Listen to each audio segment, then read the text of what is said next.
Welcome to my Spellbreak Week 1 class tier list. I'm going to be ranking each gauntlet in the game from S to B rank, with of course S being the strongest and B being the weakest. There won't be a C or D rank because I think there are no bad gauntlets in this game and each one of them is usable. This list is going to be taking into account their overall strength as both a primary gauntlet and a secondary gauntlet. Also, keep in mind this will be done from a purely console perspective, so my thoughts may not entirely align with what you're experiencing on PC because some things might be stronger or weaker on console than they are on PC. So with that out of the way, let's jump right into the list. I'm going to start from the bottom up, so the first gauntlet that I'm going to place on here is the Fire Gauntlet in B tier. This might shock some of you because of how common this gauntlet is, but I don't think its usage lines up with its strength. Don't get me wrong, I'm not saying it's horrible, it's just that it has too many flaws to be any higher than B tier. One of its biggest issues is that by design, it shoots a slow moving fireball at targets. And because of this, it can be pretty hard to actually hit anyone from long to medium range, especially if they're in the air.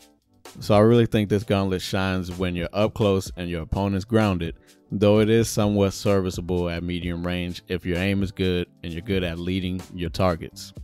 Some of the good things about the fireball though is that it does good damage, it has a pretty good AoE when you hit the ground, and if you direct hit a target, it also inflicts burn status on them for a couple seconds.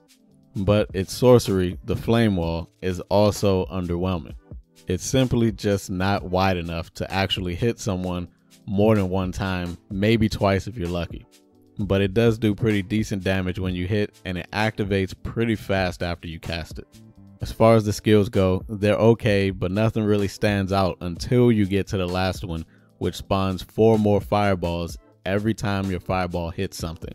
And this increases your firepower by a good amount and also makes it easier to hit targets, though unfortunately that's still mostly limited to targets on the ground. When you're using it as a secondary gauntlet, it's still an okay option, it's just harder to hit with and you no longer get the extra burn damage when you direct hit. Thankfully though, it has pretty good synergy with other gauntlets, and when combined with Toxic, it has one of the highest damaging combos in the game. So moving on, joining the Fire Gauntlet in the B tier is going to be Tempest, the Wind Gauntlet. I'm going to be honest, this one's pretty hard for me to place, but I ended up settling on the B tier because I just don't think it's strong enough to get into that A tier, because this gauntlet's primary problem is its damage. While the spells are fast firing and generally pretty easy to hit with, they unfortunately have an extreme damage fall off, on top of the fact that they didn't really have great base damage to begin with. And so to maximize the damage from the spells, you want to be pretty close, but that seems to conflict with the overall theme of this gauntlet, which is high mobility. It would be different if that mobility allowed you to easily engage opponents, but it's really all about disengaging and kind of doing a hit and run playstyle. That being said, the mobility you can achieve with this gauntlet is unmatched. Between your wind jumps and launching yourself into the air with your tornado, you can stay in the air for a long time. And speaking of the tornado, which is the sorcery for this gauntlet, it's pretty solid overall. It's pretty good at slowing down your targets a bit because they're constantly getting pulled into the tornado, and the tornado has easy to activate synergies with lightning, toxic, and fire. Unfortunately, they're kind of underwhelming. As far as the skills for this class go, I think this one has some of the best ones, especially as far as fitting the theme and really enhancing what the gauntlet is trying to do. But because almost everything that makes this gauntlet great is tied to its skills, when it's used as a secondary, it's not very good. You don't gain any of the mobility benefits, and if you just want something that's a bit easier to hit targets with, you could always just go with lightning. So for me, its performance as a secondary gauntlet really hurts it and helps solidify it as a B tier in my mind. So to start the A tier, I think I'm going to go with the Toxic Gauntlet first. Now this gauntlet is pretty strong overall, but it does rely on your opponent to be on the ground to get maximum efficiency out of it. The reason for this is due to the poison puddles that are created by the spells when they hit the ground, and also the sorcery only really activating while it's on the ground.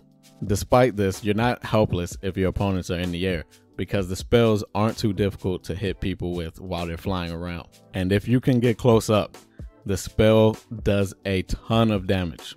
In fact, it's the second strongest spell on a single cast in the entire game, just barely doing more than the Stone Gauntlet, but significantly less than the Ice Gauntlet. Unfortunately, the damage falls off significantly at mid to long range though. The sorcery is essentially a 360-degree firewall, which is decent, but it's not great until you start getting into the skills. Across the board, the skills for this gauntlet are pretty good.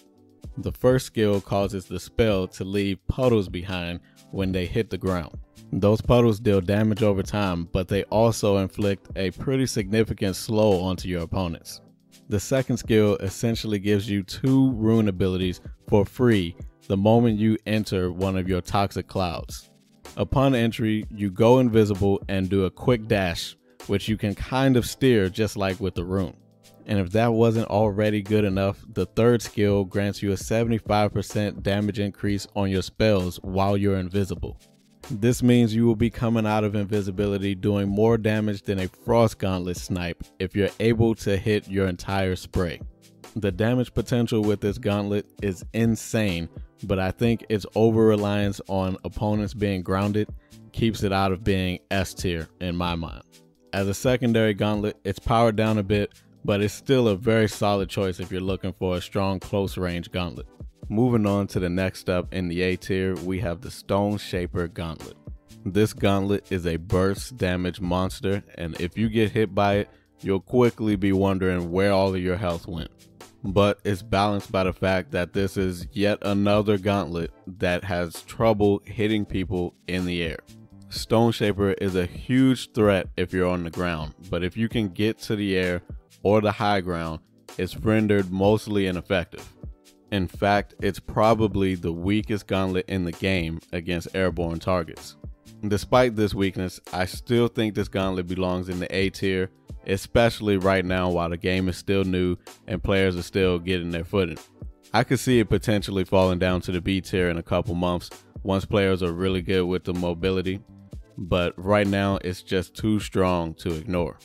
One of the reasons it's ranked so high is because it dominates the early game.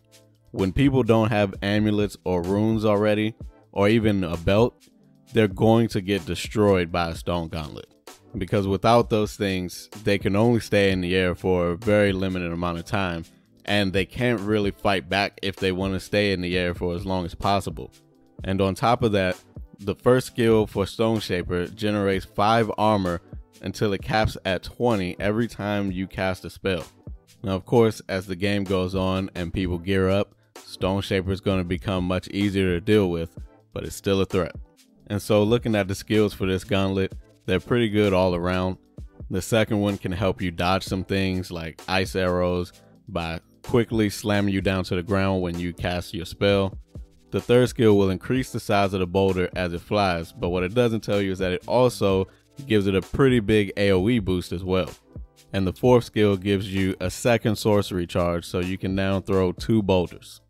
I think as a secondary gauntlet, it's a pretty solid pick if you're looking for something that's good at close quarters, and both the spell and the sorcery are pretty good at punishing players who touch the ground, which will happen a lot more than you might think in theory, even mid to late game, because what goes up must come down eventually, even in Spellbreak. So this brings me to the final gauntlet in the A tier, and that is the Frost Gauntlet. The main reason this gauntlet belongs in the A tier is because it does an incredible amount of damage, being the sniper gauntlet of the game. And on console, it's relatively easy to hit your targets with this thing because of how strong aim assist is. And so to put its damage into perspective, if you have a legendary gauntlet and you have the fourth skill, a fully charged spell will one-shot any enemy who doesn't have shields. This thing literally just erases people. To be honest, because of how easy it is to hit with this thing on console, I strongly debated putting it in the S tier, but I left it in A because it's really weak in close quarters, and it can be the most punishing gauntlet in the game when you miss your shots. It does have a defense for close range though, with its sorcery Flash Freeze. It essentially puts a barrier around you that will slow and eventually freeze enemies who try to enter it, but it also blocks fire, wind, and lightning projectiles that are shot from the outside. The skills for this gauntlet are, in my opinion, just decent, but there are two standouts. The first skill allows your sorcery to leave ice trails on the ground, which you and your team can use to travel along at an increased speed. While it's not particularly great in combat, it can be a decent way to disengage from a fight and run away, and also it allows you to kind of stay in fights when the circle's closing a bit because you know you have the ice trails, which will help you get in when you need to. And the fourth skill is really good because you can always use more damage, and this could be the difference between killing somebody in one shot or not. As a secondary gauntlet, I think the ice gauntlet is one of the best. It has some decent synergy interactions, but for the most part, the power of this gauntlet is entirely contained in the spell and sorcery. So it's a really strong pick to pair with any gauntlet that has trouble hitting moving targets, especially in the air. Now, finally moving to the S tier, we have our final gauntlet, the Lightning Gauntlet. I'll tell you right off the bat, I put this gauntlet in the S tier all by itself because it is a jack of all trades that is actually really good at most of the things it does. I mean, it's great at close range, it's great at medium range, and it's usable at long range if you can land your shots. And because the spell is hit scan, it's one of the easiest to land hits with on moving airborne targets. Unlike the Wind Gauntlet, those hits aren't weak either. You're doing a good amount of damage with the Lightning Gauntlet. The sorcery is also one of the stronger sorceries in the game, although sometimes it can be slightly difficult to hit with because it has a long startup. But it's still a solid opener if you can catch your opponent off guard with it, especially because on hit it inflicts the shock status. And while your opponent is shocked, they lose access to their spells, sorceries, and runes, making it a pretty powerful effect. So looking at the skills for this gauntlet, it's all really good stuff aside from the one dud, which I think is the fourth skill, because it just makes your sorcery strike 4 times, and realistically, you'll probably only ever get the first hit off anyway. If you're really lucky, maybe the second one. The first skill though gives you more damage on your spells, which is always welcome. The second skill will give you a second rune charge whenever you cast your sorcery. And this stacks with the talent that gives you another rune charge as well, so you can potentially get up to 3 charges of your rune. Having those 3 charges can be extremely powerful, especially if you're running something like dash or spring step, because you're going to become much harder to hit. The third skill removes the mana cost of your spells entirely for 4 seconds after you activate your sorcery. As a secondary gauntlet, Lightning is arguably the best in the game because of its versatility, and almost everything that you actually want out of the gauntlet is contained in the spell and sorcery anyway. And you just can never go wrong by picking the Lightning Gauntlet. It pairs well with every other gauntlet. So obviously this tier list is just my thoughts of week 1 of Spellbreak. I expect things to change, whether it's due to the players getting better and we all get more knowledgeable, or some things get toned down in a patch. Either way, in the comments, let me know if you agree or disagree with my placements, and tell me where do you think these gauntlets should rank. If you liked the video, consider dropping a like, and if you want to see more Spellbreak content, hit that subscribe button. I'm Doc Caesar, and I'll hopefully see you next time.